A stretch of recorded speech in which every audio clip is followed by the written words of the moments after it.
Friends, trading facts YouTube ఛానల్కి స్వాగతం.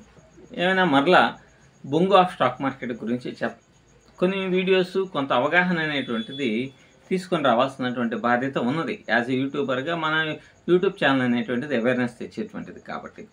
So ఈ మధ్య కాలంలో మరలా మనోడు లక్షలు సంపాదించవచ్చు, కోట్లు సంపాదించవచ్చు అనేటువంటి కోణంలో వీడియోస్ అనేటువంటి చేస్తూ ఉన్నాడు. ఈ విధంగా వీడియోస్ చేయడం ద్వారా కొత్త వాళ్ళని అట్రాక్ట్ చేయటం, కొత్త వాళ్ళు వీళ్ళ యొక్క ప్రేలో వీళ్ళ యొక్క వేసేటువంటి ఎర్రలో వీళ్ళు వచ్చేసేసి పడటం అనేటువంటిది అన్నీ జరుగుతూ ఉంటాయి. కాబట్టి ఇటువంటి వాళ్ళని ఖచ్చితంగా ఈ స్టాక్ మార్కెట్ ఇటువంటి వాళ్ళ యొక్క ట్రాప్లో పడకుండా అప్పుడప్పుడు అయినా సరే ఒక వీడియో చేయకపోతే మనం సోషల్ అవేర్నెస్ ఉన్నటువంటి వ్యక్తులను కాకుండా ఉంటామేమో అనేటువంటి ఉద్దేశంతోనే నేను వీడియో చేస్తున్నాను. మీరు చూడండి, ఇతను ఈ మధ్య కాలంలో ఈ బొంగు ఆఫ్ స్టాక్ మార్కెట్ ఎవరిని ఉద్దేశించింది కాదు, ఈ మోసగాళ్ళు అనమాట. ఈ మోసగాళ్ళకి సంబంధించినటువంటి వాళ్ళ గురించి నేను చెప్తున్నాను. వీళ్ళు సహజంగా ఏంటంటే రకరకాలైనటువంటి ప్రలోభాలకు గురి చేస్తూ ఉంటారు. మీరు లక్షలు సంపాదించవచ్చు, కోట్లు సంపాదించవచ్చు, ఇక ఈజీగానే అన్ని సెటరేట్ చేసాము, ఇక అంతా మన గుప్పిట్లో డబ్బులు వచ్చి పట్టమే, ఇంట్లో డబ్బు ఎక్కడ పెట్టుకోవాలో అర్థం కాని పరిస్థితి వస్తుంది, ఇవన్నీ కూడా అంటే బీర్వాలు డబ్బు నింపేయచ్చు అనేటువంటి కోణంలో వీడియోస్ చేస్తూ ఉన్నారు. కాబట్టి ఇటువంటి వ్యక్తుల్ని మీరు దయచేసి నమ్మవద్దు. ఎందుకనంటే మీరు గనక ఇప్పుడు ఈ బొంగు గారు చెప్తున్నటువంటి విషయాలను గనక మనం గమనిస్తే ద సేమ్ కాన్సెప్ట్స్ గతంలో కూడా ఇదే విధంగా ఇదే కాన్సెప్ట్తో ఇదే డైలాగ్స్ తోటి చాలా వీడియోస్ అనేటువంటిది చేయడం అనేటువంటిది జరిగింది.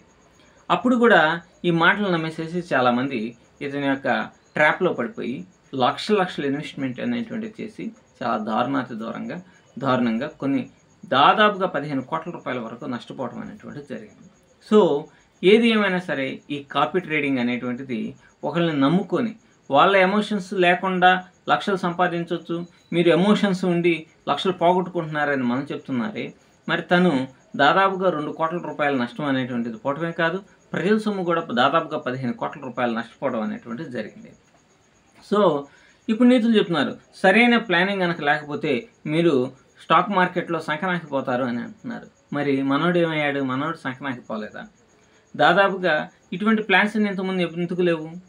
తర్వాత ఒక స్ట్రాటజీ ఫెయిల్ అవ్వగానే మనోడిది ఒక స్ట్రాటజీ ఫెయిల్ అయ్యి దాంట్లో ఉన్నటువంటి వాళ్ళంతా డబ్బు నష్టపోగానే వెంటనే మరొక స్ట్రాటజీని ఇచ్చేసి అది టెక్నికల్ గ్లిడ్జను మన స్ట్రాటజీని వీటన్నింటినీ మార్పులు చేర్పులు చేసాము, ఇక ఈ స్ట్రాటజీకి తిరుగులేదు, ఇక రోజు డబ్బులు అని చెప్పేసి వీడియో చేస్తాడు.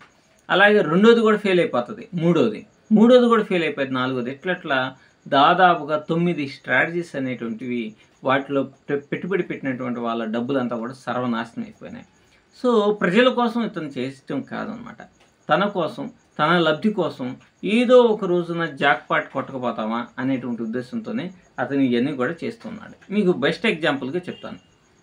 ఇప్పుడు ఉన్నటువంటి స్ట్రాటజీ దాదాపుగా 2 నెలల నుంచి రన్ అవుతుంది, 32% రిటర్న్స్ అనేటువంటిది వచ్చింది. అంటే $100 ఇన్వెస్ట్ చేస్తే $32 వచ్చింది, అంటే నెలకి $16 అంటే $1600 వచ్చింది. పర్వాలేదు, 16 to 20% అంటే పర్వాలేదు. కానీ 16 కదా వచ్చింది.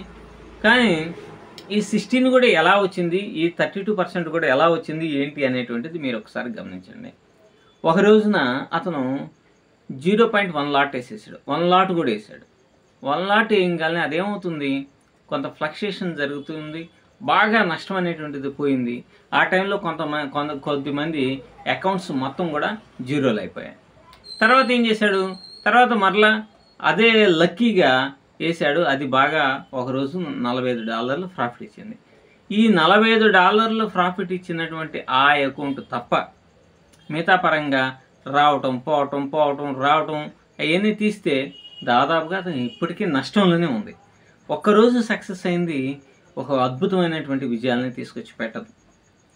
ఒకరోజు $45 వస్తే ఇప్పుడు ఆల్మోస్ట్ 32% కదా ఉన్నది, 45% ఉండాలి కదా, 32% ఉందంటే ఆ ఒక్కరోజు వచ్చినటువంటి ఆదాయం మిగతా అన్ని రోజులు జరిగినటువంటి ఆదాయం కంటే కూడా తక్కువగా ఉన్నది. ఆదాయం వ్యయం అంటే ప్రాఫిట్ అండ్ లాసెస్. కాబట్టి అతను ఒక్కరోజు టెక్నిక్ ప్లే మనం ఏమన్నాడు, 0.01 కంటే ఎక్కువ % వేయము అని చెప్పేసి. మరి ఇప్పుడు 0.1 లాట్లు కూడా వేశాడు కదా 1 బిట్ కాయిన్ కూడా. ఎంత ప్రమాదకరమైంది. ఈ ఈ వారం రోజుల క్రితం ఒక ఇన్సిడెంట్ అనేటువంటిది అతని యొక్క స్ట్రాటజీలోనే జరిగిందనమాట. ఏం జరిగింది, అతను 0.1 లాట్ ఆర్ 1 లాట్ వేశాడు, 1 బిట్ కాయిన్ వేశాడు. 1 బిట్ కాయిన్ వేయగానే అది ఒక్కసారిగా ఫ్లక్చుయేషన్ వచ్చేసి $162, దాదాపుగా $170-180 లాస్ అయిపోయేసరికి దాంట్లో ఇన్వెస్ట్ చేసినటువంటి $100 ఇన్వెస్ట్ చేసినటువంటి వాళ్ళు ఉన్నారు కదా, వాళ్ళు మొత్తం కూడా ఎగిరిపోవడం అనేటువంటి దాదాపుగా 7 వాళ్ళ అకౌంట్స్ పెద్ద గుడిసున్నాలు అయినాయి. వాళ్ళు అయ్యేసరికి ఏమవుతుంది, మొత్తం నష్టం అనేటువంటిది పోయారు కదా. మరి వాళ్ళకి ఇప్పుడు ఉన్నటువంటి 32% ప్రాఫిట్ వచ్చినట్టేనా? కాబట్టి పబ్లిక్ కూడా ఆలోచించాలి. ఇటువంటి వాళ్ళ వల్ల పడకుండా మీ స్వతంత్రంగా మీరు ట్రేడ్స్ అనేటువంటివి చేయండి. నాకు తెలిసి అతను ట్రేడర్ అనేది మన బొంగు ఆఫ్ స్టాక్ మార్కెట్ ట్రేడర్స్ కాదు. అతను ఏదో గ్యాంబ్లింగ్ ఆట ఆడుతున్నాడు, సక్సెస్ అయినప్పుడు అవుతున్నాడు, ఫెయిల్ అయినప్పుడు పోతుంది. కానీ స్టాక్ మార్కెట్లో గ్యాంబ్లింగ్ గేమ్ అనేటువంటిది పనికిరాదు.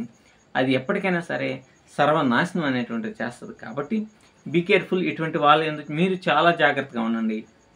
వాళ్ళ బ్యాక్గ్రౌండ్ మొత్తం చూసుకోండి. వాళ్ళ గతంలో ఉన్నటువంటి వీడియోస్ను కూడా చెక్ చేసుకోండి. అప్పుడు మీరు ఒక కంక్లూషన్ అనేటువంటిది రాండి. అంతేగాని స్టాక్ మార్కెట్లో ఊరికనే డబ్బులు రావు. స్టాక్ మార్కెట్లో వెరీ ప్లానింగ్, సిస్టమేటిక్ థింగ్స్ చాలా రకాలైనటువంటివి ఉంటాయి. ఇక్కడ ముందు జరిగేటువంటి ప్లాన్ ఒకటే. ఎప్పుడైతే మీ దగ్గర నుంచి ఇన్వెస్ట్మెంట్ అనేటువంటిది ఎక్కువగా వస్తుందో అప్పుడు 1 లాట్ బిట్ కాయిన్ మీద వేస్తాడు. సక్సెస్ అయితే అతనికి దాదాపుగా 25-30 లక్షలు వస్తాయి. ఫెయిల్ అయితే అతనికి ₹1,00,000 పోతుంది, మీకు కొన్ని లక్షల రూపాయలు పోతుంది దాదాపుగా. సో ఇది తన యొక్క ట్రిక్ అనమాట. సో మీరు అనవసరంగా దోబుసులాడుతూ ఏదో రోజుకు $1 వస్తుందో, $100, $150 వస్తుందని చెప్పేసి మీరు కనుక ఎంటర్ అయితే మొత్తం సర్వనాశనం అయ్యేటువంటి ప్రమాదం ఉంటుంది. కాబట్టి బీ కేర్ఫుల్. ఇటువంటి వ్యక్తులతో మీరు మాత్రం చాలా జాగ్రత్తగా ఉండండి. చాలామంది జీవితాలు నాశనం అయిపోయినాయి. 600 మంది జీవితాలు సర్వనాశనం అయిపోయినాయి. కాబట్టి ఇటువంటి వ్యక్తులకి దూరంగా ఉండి వాళ్ళకి బుద్ధి తెచ్చే విధంగా కూడా మీరు ప్రయత్నం అనేటువంటిది చేయాలి. ఎందుకనంటే ఇటువంటి మోసగాళ్ళ అకౌంట్స్ మీద ఎక్స్నెస్ అకౌంట్స్ని ఇప్పుడు నేను ఎక్స్నెస్ నేనేం తప్పు పట్టట్లా, ఇది బాగానే ఉంటుంది, బ్రహ్మాండంగా మీరు ట్రేడ్ అనేటువంటిది చేసుకోవచ్చు. కానీ ఇటువంటి మోసగాళ్ళ నుంచి బయటకి పడేటట్టుగా చేయడం కోసం మనం కొన్ని విషయాలు అనేటువంటివి చెప్పడం జరిగింది. సో ఇటువంటి మోసగాళ్ళ యొక్క రెఫరల్ లింకుల నుంచి బయటికి రండి. మీరు బయటికి వచ్చే ప్రయత్నం అనేటువంటిది చేయండి. అప్పుడు అంటే మీరు లక్షలు కోల్పోయి ఇంకా అటువంటి వ్యక్తుల్ని పోషించడం అనవసరం కదా. కాబట్టి మీరు ఎవరైనా సరే వాడి యొక్క రెఫరల్ లింక్స్ నుంచి, ఇటువంటి మోసగాళ్ళ రెఫరల్ లింక్స్ నుంచి బయటకు వచ్చే కోణంలో ఏదైనా సహాయం కావాలంటే నాకు మెసేజ్ చేయండి, నేను ఖచ్చితంగా హెల్ప్ చేస్తాను. Thank you very much.